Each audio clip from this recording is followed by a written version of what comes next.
Do you feel that in a time when we are more connected than ever, we are drifting away from real human connections, especially to ourselves? I do. Hi, I'm Leticia Latino, and I want to invite you to join me and my very inspiring guests in exploring ways to reconnect to your essence, to your definite purpose, to what makes you tick.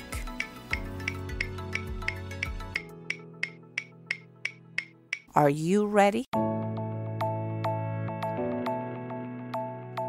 Well, hello everybody, and welcome to a new episode of Back to Basics, Reconnecting to the Essence of You. I have another one of my co-authors in the book, Women in Business Leading the Way, Patty Taulbee. She's the founder and CEO of Plantlife and a pink shoe sister, as I call it. So hello, Patty. How you doing? Hello, Leticia. I'm doing well. How are you? I'm very, very happy to have you. I'm good and happy to have another Pink Shoe sister. We have such an amazing group of women in this book that is very exciting every time I get to interview one of you. Yes. So thanks for being here, Patty. And as I said to my other co-authors, I waited, although we had the chapters in digital format, I waited to have the printed book to actually read your chapters, and it's so much so enjoyable. So I read yours a few days back, and I really enjoyed it. And I can tell that this is going to be a great conversation. Good. I know we all have our stories, don't we? And that's what makes it all so interesting. Absolutely. Absolutely. And each one of us, I guess, took a different approach into writing our chapters. And we're going to get, obviously, into your own journey. But I love the fact that you base yours about decisions and the importance of the decisions we make in life. So I know you have a lot of wisdom on that to share. Yep. And learned a lot through the years. And that's what this podcast is all about. And so I'm very happy to have you here. So why don't you share with us, if you would, about your childhood? Where are you from? What were you passionate about? And some of the challenges that you had growing up. Okay. Well, I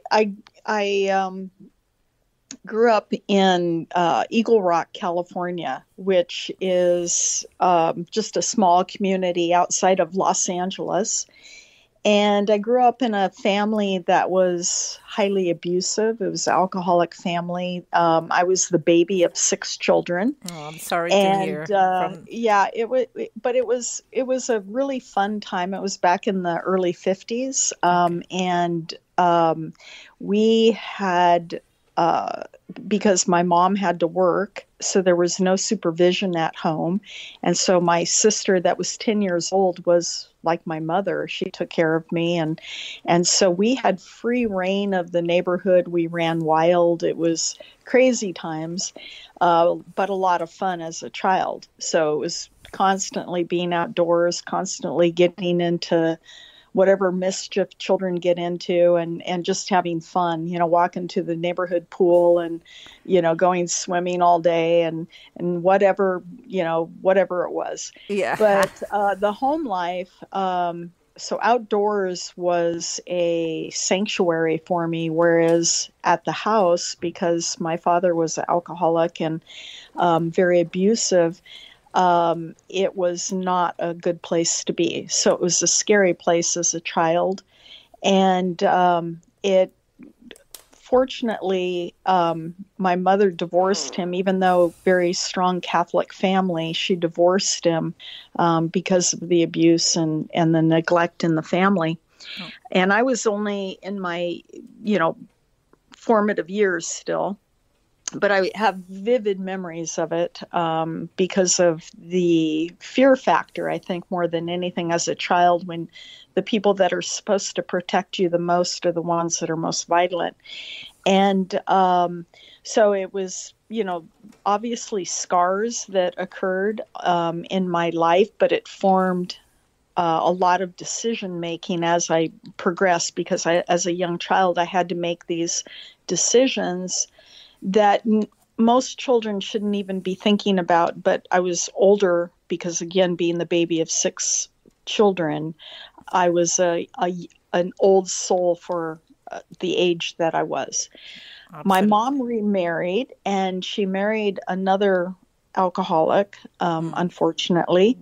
mm, But this gentleman was a little bit more, he was definitely abusive as well, but he had an adventurous spirit.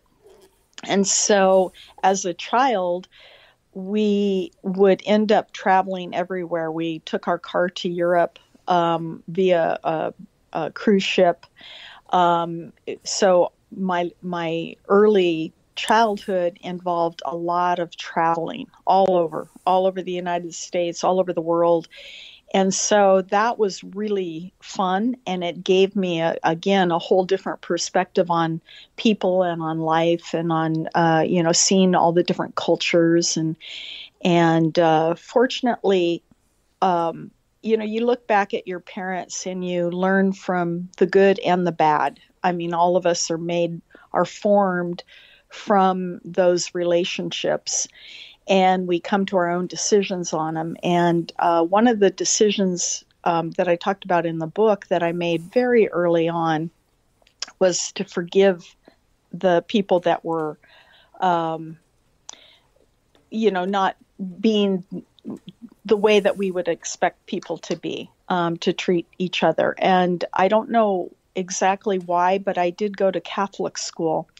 And in that Catholic school experience, um, it was something happened to me where I was very in tune spiritually to God, to just let go of things and forgive people and let go of it inside of myself. So I would just, you know, I I'd give them excuses, and that was not necessarily the best either, but I would yeah. make up these excuses in my head for their bad behaviors.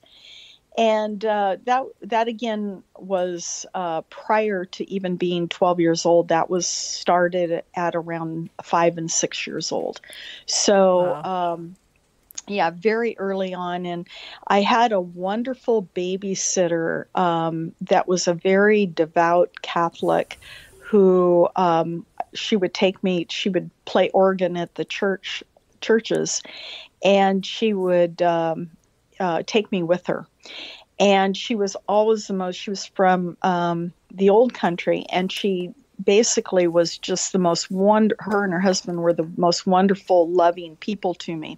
So they instilled a certain value that I was loved, Mm, because when you're in an abusive situation, you don't feel loved at all.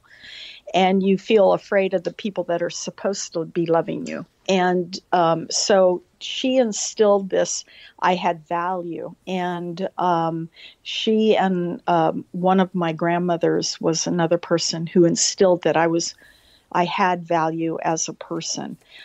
So I never forgot those people in my life and the wonderful things. And because of the babysitter, she was a homemaker, and her husband was a gardener, and by trade. And I learned the value of home cooking and gardening and doing the things that were more naturally oriented mm-hmm. for my personality. And I just became very fond of gardening and nature and cooking and crafts, because this woman, she was just very, very talented lady, and she just did all sorts of things that always I would just be amazed at, and as a little tiny child. So long story short, because I could go on and on about that. Having all those experiences of traveling and exposure to a great many things. When I was about 12 years old, growing up in a very fun environment, scary environment, but fun, because my mom she was adventuresome and always taking us to the beach. And, again, we were traveling all over. Um, I just loved being at the ocean. And so I would go down to the ocean because my sister had moved down to San Clemente, California. So I moved down to her house when I was 14. And I had gotten introduced to drugs at the age of 11. And so by the age of 14, I was heavily involved in the drug world. And my life started going very much downhill because I was doing so many drugs, because I was really looking for answers to life that I was asking, like, why am I here? What's my purpose? Why does all this bad stuff happen all the time? Why, because I was getting taught one thing when I was in Catholic school, but I was visually seeing another thing Of course. happen in real life. And so I had all these questions, and I was very not. And again, this is again in the early 60s at this point. So it was during a very traumatic time here in the United States that was changing, and there were, people were changing like crazy, getting into drugs and doing all sorts of crazy stuff. And I ended up moving out of my house, moving in with my sister, and then continuing. And I moved over to school down here in San Clemente, but I continued to get involved heavily into the drug world. So much so, by the time that I was 15, I was living in the street, and I was a full-blown, I wouldn't say an addict, but I was heavily involved with drugs, doing drugs all day long. And it really caused me a lot of pain by doing that, but again, still looking for those answers. So at the age of 16, I was involved with a gentleman that was a drug dealer, and he had a Bible tract that was talked about the 4 spiritual laws, about that God sent Jesus to die for our sins, and that if I accepted Jesus into my heart, that I would be born again and have a relationship with God. Now, being raised a Catholic, I knew all that, but I didn't know it. And I was reading this Bible tract one day in my bedroom, and I thought, yeah, right, and what does all that mean? And all of those types of questions were running through my head. And then I thought, well, I've always tried to be a really good person, and I've always done the right things. And, and then all of a sudden, everything in my life that I had done started going inside of me, before me. And I just started weeping, and just, uncontrollably. I didn't even know what had happened to me. And I thought, okay, well, I want to be right with God. I want to have a relationship. I thought I was, but obviously I'm not. And so I prayed this prayer that was in this back of the book and asked Jesus to come into my heart. And when I did that, it was at night, and I cried myself to sleep. And I woke up in the morning, and I was a maid in Laguna Beach, and I hitchhiked everywhere I went. And I was living in Dana Point at the time, which Laguna is about 15 miles away from Dana Point, and I would hitchhike every morning to get to my maid job. And so I'm walking down the street, and I thought, I am a different person. And I remember this gentleman, this man in a business suit, picked me up on the highway, and I got in the car, and I'm 16 years old, and I get in the car with him, and I said, I met God last night. And the guy looked at me like, okay, this is going to be an interesting drive. Who did I pick up? Yeah, exactly. And I ended up, he drove me all the way and dropped me off at where my place of employment was.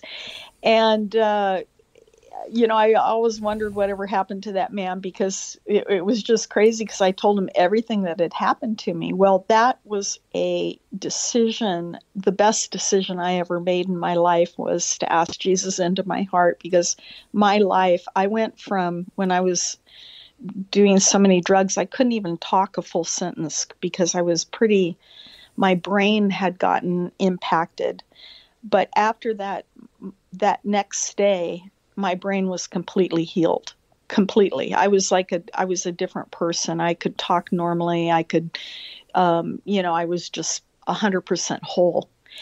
And so life went on, and I ended up marrying a wonderful, wonderful man, and I ended up having 3 beautiful children with my husband. And unfortunately, when all of my children were still in diapers, because I had twins first, and then I had another baby a year and a half later, he got addicted to drugs. We didn't have drugs in our household. We were both Christian people, very involved in the Christian community.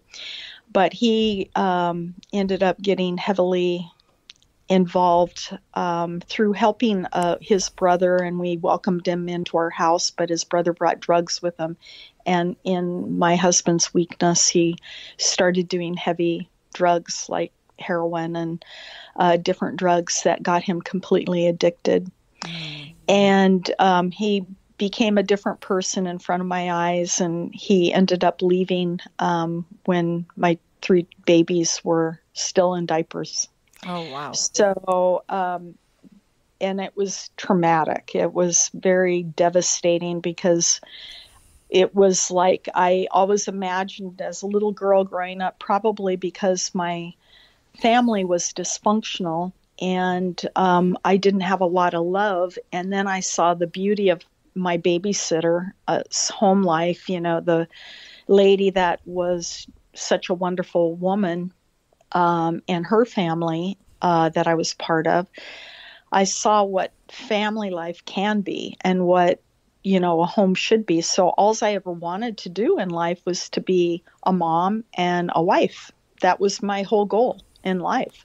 That's what I wanted. I really wasn't a business person.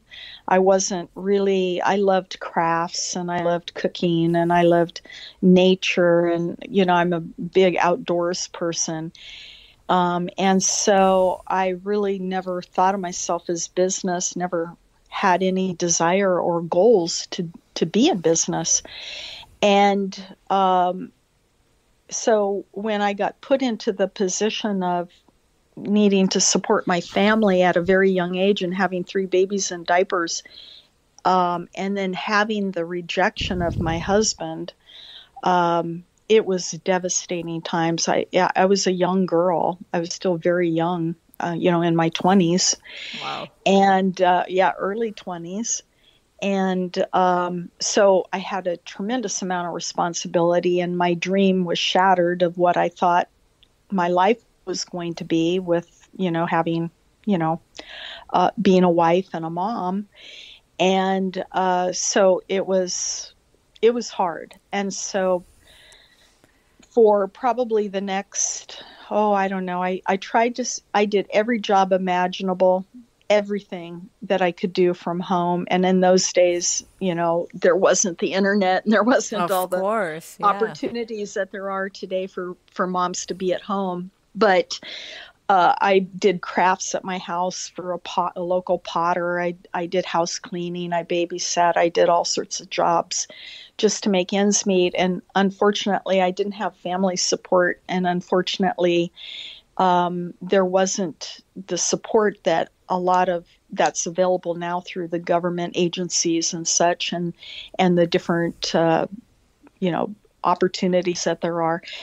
And I didn't get child support either. So I was on my own, and those were very difficult times. I fed my children from the garbage behind the grocery stores. There was never any money to do anything with. And the burden of everything was on my shoulders. So I learned a lot during those years. And one of the ladies that I babysat for, she was a ER nurse, and she had the graveyard shift. And so she'd drop her little girl off, and I would take care of her during the night.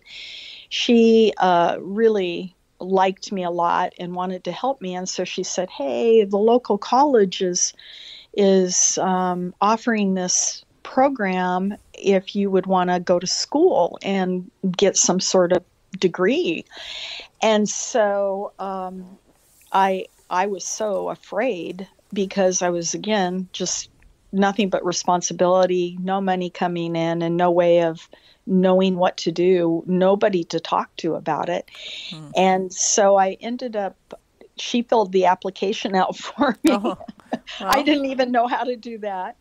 And so I ended up getting into that program. I ended up having enough, I don't know what it would be, but direction, I would say, because I think God opens doors for us, and he makes a path when there is none, and he closes doors that nobody can open, and he opens doors that nobody can shut. And the door opened for me to go to college, and for free, which was really a blessing.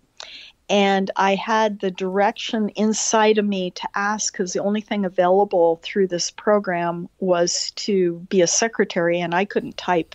Oh, I couldn't, typing wasn't my forte, and I didn't want to be a secretary. And at the time, computers were just kind of being offered at the college level. This was a long time ago. And so they had this new program, but it was all males only, and they wouldn't let females in the program. But I went to the head of the program that I was involved in and said, "Could I please, I want to do the computer program. Can I please do that?" And so they made an exception for me and one other girl, and we got into that program, and that set my future path. I ended up representing that college for computer science to recruit people to that college. And the head of the program liked me because I worked so hard. He liked me, and when a job came about through his network of people, he ended up referring me in to have an interview. So again, total open doors, and I ended up getting the job, and it was for the second largest computer company in the world at the time, hmm. Burroughs, and I worked in research and development. So it just opened up lots of opportunities and meeting wonderful people from all over the world.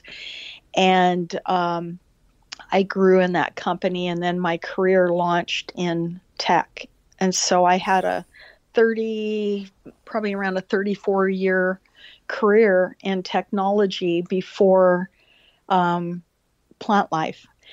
That's And crazy. That's I have to say at this point. Wow, like I'm by all your story, and people don't know this because a lot of the co-authors from the book that I've interviewed, I known before, or we met at one of our promotion, but you and I have never spoken before. so no, so I'm like, wow, this is really an amazing story, not only because of your resilience in everything you've said, from having to feed your children from the garbage, to going to work from that kind of company, and having a career in technology, being among the first women to being accepted at a college in a STEM kind of degree. Everything is wow. Like I don't even know where to what to comment on. It's so remarkable, Patty, and the fact that you have baked in a way. Well, God is totally baked into your life, and that you have recognized the power. That power, it's amazing. It's almost like you really have had to go blindfolded for the first part of your life, following a path that really is tougher than that most of us get in our lifetime. So yeah, it's very, very admirable. yeah.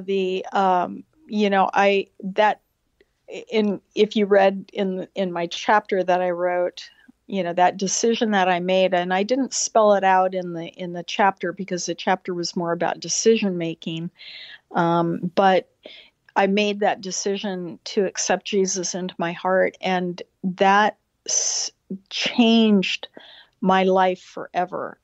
It was not the same anymore, because what went from my head being knowing about God went to my heart. So it became a relationship. And that doesn't mean that I was this perfect person or did all these right, did all this stuff correctly. It was just that I realized that God loved me unconditionally, and that He was my Father, and He was my Creator, and He was the one that loved me in the way that I needed to be loved, that was missing, because I didn't have it from the family. I'm sure, I know my mother loved me, and I'm sure my father loved me in whatever way he was able to, because I think without a relationship with God, you don't know, we don't know as people how to love, or what love really is,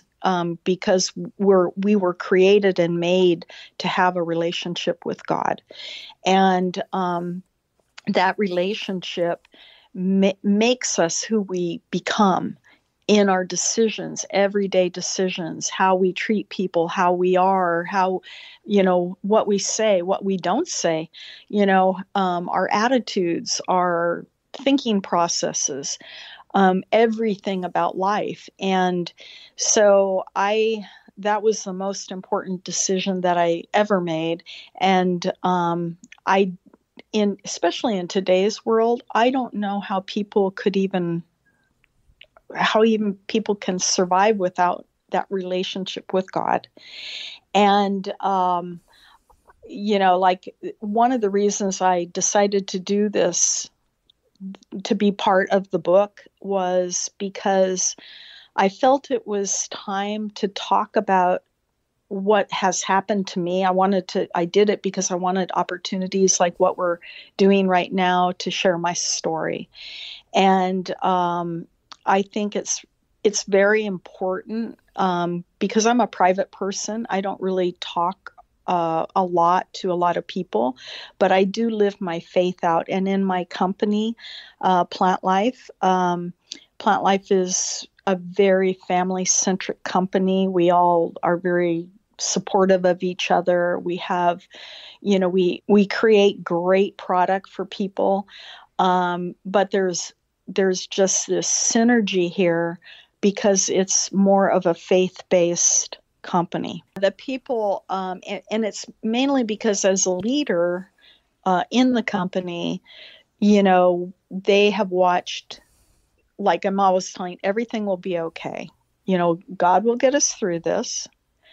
We just need to put our trust in Him. And they've watched, and that's pretty much all I'll ever say, things like that, unless somebody comes and asks me. But they've watched through some of the people have been here 18 years. And so they've watched through the years, and it has impacted their lives to see faith working the way it's supposed to. And what I mean by that is that God has our backs. Mm-hmm. There's a Bible verse that says, if God can be for us, who can be against us? And He loves us. We're His creation. And so He wants to take care of us, and He constantly, tries to get our attention. And it's so sad when people think that God is our enemy, and He causes all this terribleness that's happening and the heartache that people go through. He is the ever-present help in time of trouble. He's our comforter. He's the lover of our souls. And so, that to me, when people can watch that happen and see, then it speaks volumes to them. And so, this journey in plant life has been a really fun one, because had I not gone through all that stuff when I was a kid, and, we each have our journey, and our journey makes us into who we are, if it doesn't cause us to become bitter. And if you read in my chapter about forgiveness and letting go, of the past, it's something that has to be done, because if you live in your moment, if you bring your past into your present, it robs you of the present. And the past, you have to let go of it. I mean, you can't.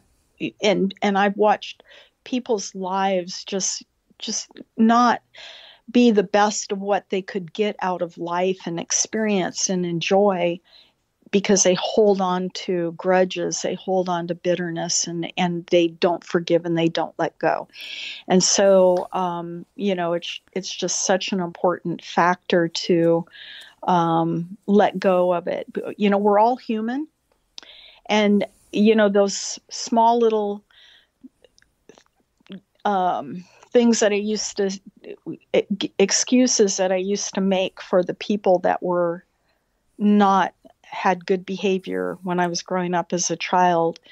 I would make excuses for them, as I mentioned. And, what I realized is that at the time I was probably doing the right thing, because as an adult now, what I learned is how human we are. Each of us, each of us, we make mistakes every day. I do, but I'm loved anyway. Uh, And I'm sorry, go no, ahead. no, no, no. That everything that you're saying is so right on, and you and I actually, you mentioned two things in your chapter that I like are mottos of mine, and they're not about forgiveness, but there's like the Nike slogan that you say, "Just do it," and Uh-huh. that is something that I always say is my favorite slogan, and I say, "Wow, she has that," and then. Einstein's quote when you know that insanity is doing the same thing over and over and expecting a different result. Yes. And I say, oh, we're gonna have a great conversation, and then of course we kind of see eye to eye in faith. I was raised Catholic, went to Catholic school, but I always say people have this perception that once you are one thing or the other, you're all good. It's what you're saying, like, oh, like it's not imperfect. I never went to mass as a young child. While I was in school, yes, I go to mass now, and people think, oh, but she comes from this family and she always went to mass. I say, my parents were never going to mass. We went to Catholic school, but they weren't like big churchgoers. And but people have to label you, and to me, more than one religion or the other, the importance is about being spiritual Mm-hmm. and recognizing a greater force, a greater, the creator, whatever that creator is for each one of us. So I usually tend to call it the universe so that we don't get into, what religion each one practices, but just that acknowledgement that we are this part of a bigger thing. I think it's very, very important. And the way you recognize that in your life and called it into your life, I think is what really has made you the successful person you are, and living without resentment and bitterness. Because I agree 100% with you. I think bitterness is almost like cancer. It eats you up from the inside. Yes, it does. And the lack of forgiveness, for sure, it's one of those things. I see many people that are great people, great qualities, but they just cannot let things go.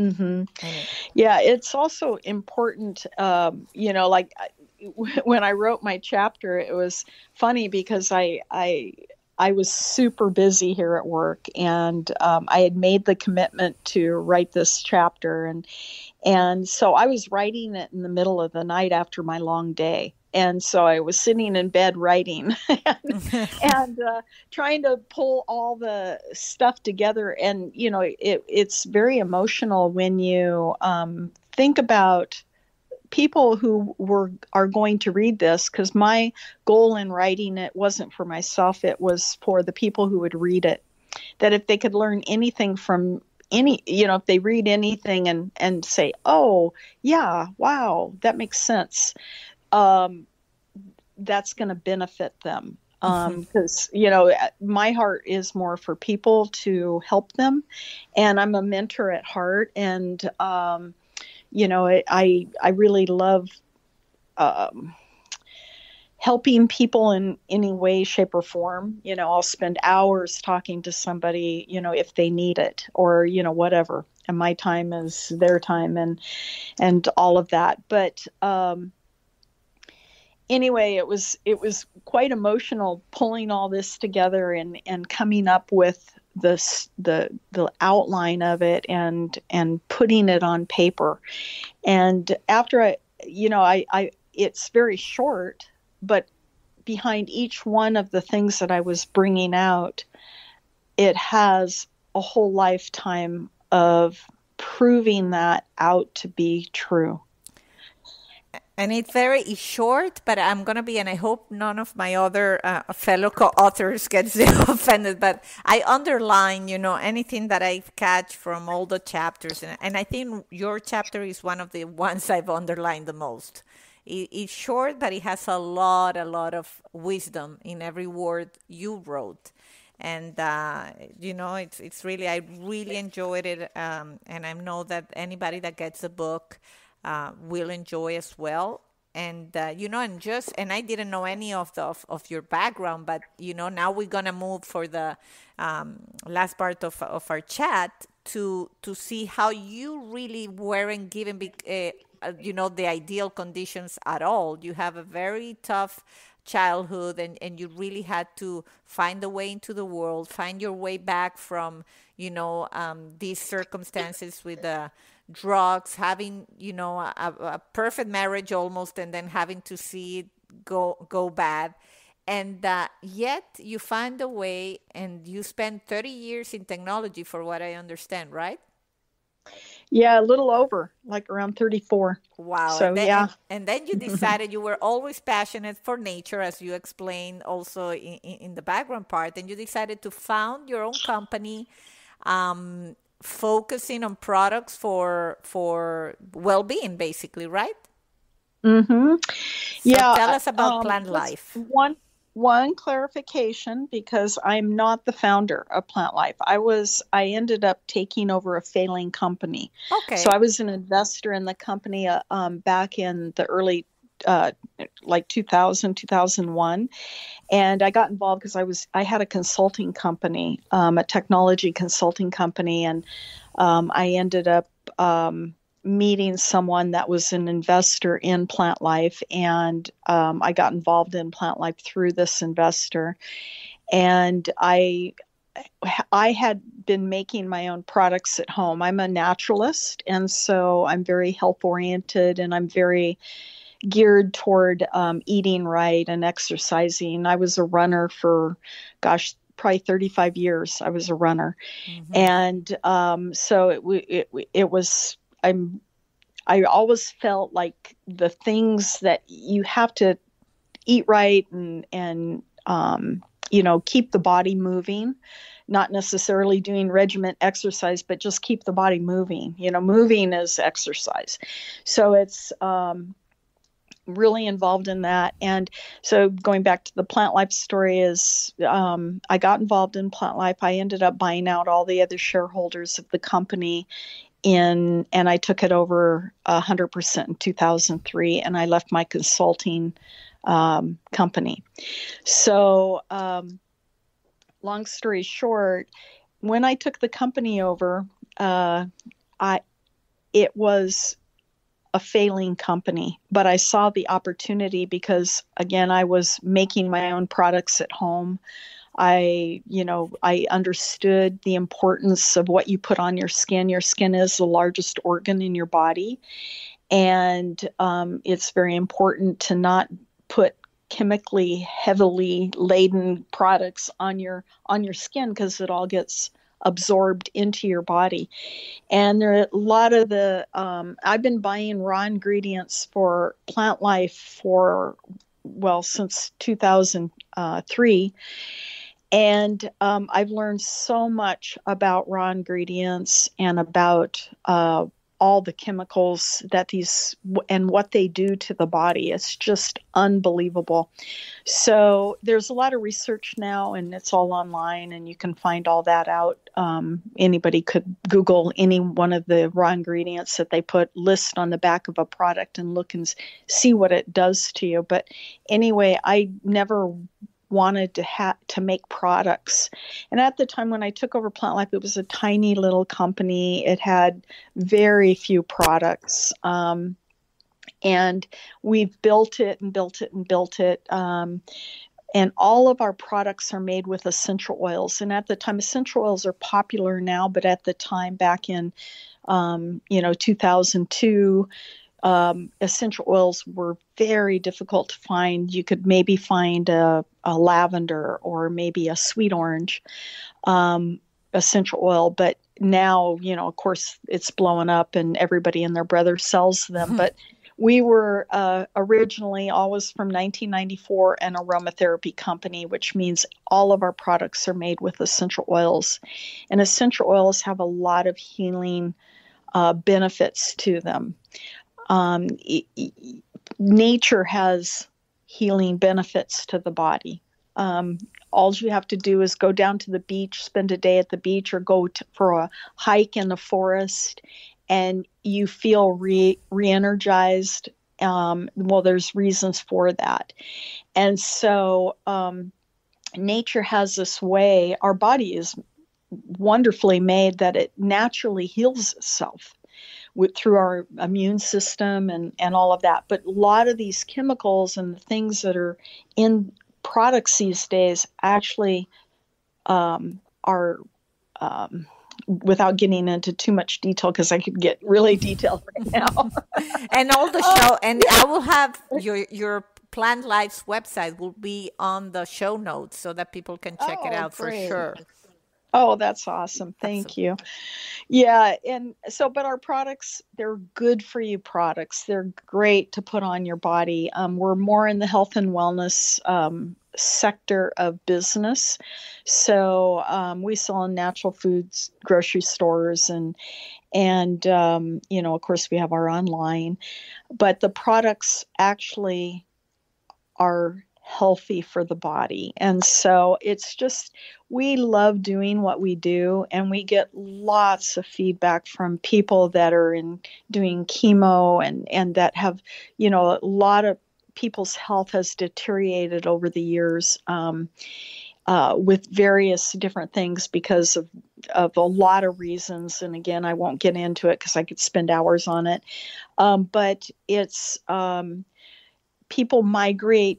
They're looking for natural ways of healing themselves these days through holistic practices and getting away from Western medicine.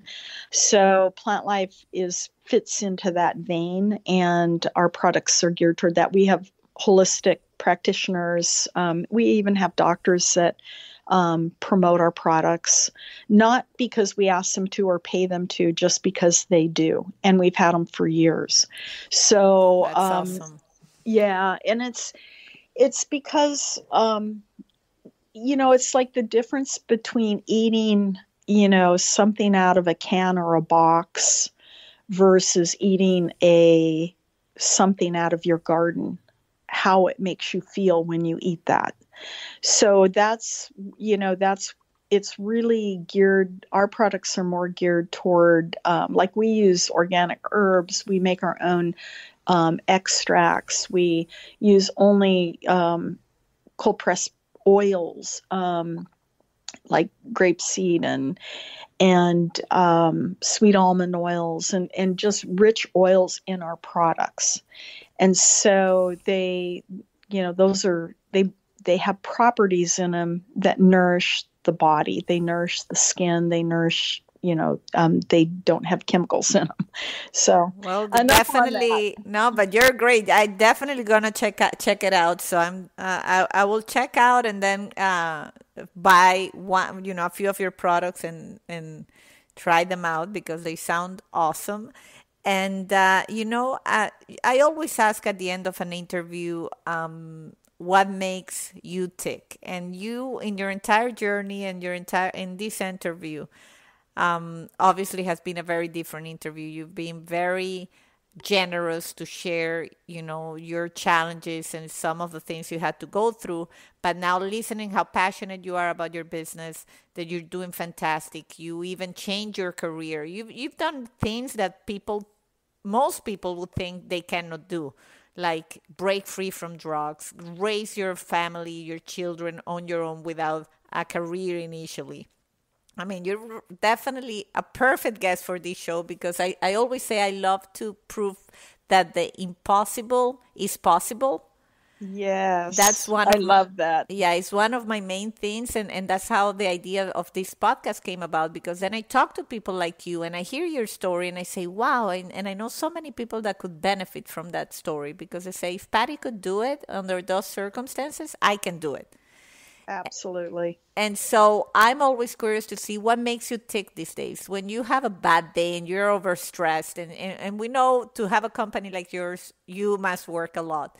Is there anything you do or something? I'm sure faith is part of it, but is there anything else that really makes you tick, gives you those butterflies in the stomach when you do it? You know, I'm a very, I'll sum it up. I have quiet time. And my quiet time is, I can be anywhere. I do have one favorite spot in my house that I just pull away, and it's my time with God. And that is the most important thing to me. I feel like I get renewed inside of myself, and I feel like you can't give to others unless you have something to give. You can't be I feel life is a lot more than just self-focus. Life is about giving. Life is about experiencing. Life is about, life's exciting, and it, life should be lived that way. But if you live in fear, if you live in self-focus, self-serving, it it it doesn't bring the kind of life that comes from a life of giving. A life of giving is very rewarding. And so like when I go through my day, as I wrote in that, in my chapter about watch what you think about during the day, Hmm. I stay away from anything that would instill like fear or anxiety or stress or any of those types of negative emotions that really drain you of your energy. They drain you of life and what you should be looking at and experiencing and in your own personal life. So, getting caught up in, like right now we're in this coronavirus thing, getting caught up in the emotion of the media, what they're being marketed to, what we're being marketed to. I won't get caught up in it emotionally. I don't get caught up in things. I keep my emotions. I guard my heart. I guess that would be the best way. I Hmm. guard my mind. I guard my heart. And, I just watch what I think about, and I look really to, um, I live in the moment. I don't live in the past, and I don't live in the future. I live right in the moment that I'm in today because I need to enjoy it. It's a present, right? We have that great saying that, live in the present because it's a present. It's very, very important to just live right there and enjoy. And, there's a Bible verse that says, don't worry about tomorrow because tomorrow has enough worries of its own. Hmm. And it's like I love that because it's truth. And if you live in the moment, just like right now we're talking and I get to enjoy this conversation with you, and I'm going to hang up and I'll go on to my next deal that I have to deal with today, and it'll be good. And I'm not like stressing over if it's, anything. So that's what makes me tick, is really my quiet time that I get renewed, and I'm able to, be and I don't like saying positive, because I'm not really into positive thinking. I'm into thinking about the things that I should be thinking about, which are not the things that would take away from. So the things, to me, like anything that, if I find myself going, oh, then I don't want to think about that stuff, because I can't control it. We don't control our lives. I could walk out to my car and die. I mean, we don't control anything. And so, I think it's foolish of us to think that we can control anything. I mean, that's a whole nother podcast in itself. Absolutely. Well, I'm telling you, Patty, you've earned it. I feel that, I find myself with the guests that I'm being blessed to host. It's like, oh my God, I have like 3 other podcasts I can do with you. So this is good, because at some point I don't have to look for new guests anymore. I'm just going to keep inviting the ones that have been here, that the audience knows and enjoy, because this honestly has been a very, very interesting conversation. I'm honored to be a co-author with you now more than ever. That our names are linked to the same project, because you've blown me away, and this conversation has blown me away. And I definitely will be promoting you and the amazing work that you do with Plantlife would be on the show notes. And I really thank you for taking time of your busy schedule to be here in Back to Basics. You bet, Letitia. Thank you so much for doing what you're doing and for having me on. I really appreciate it. Thank you, Patty. Take Thank care. you.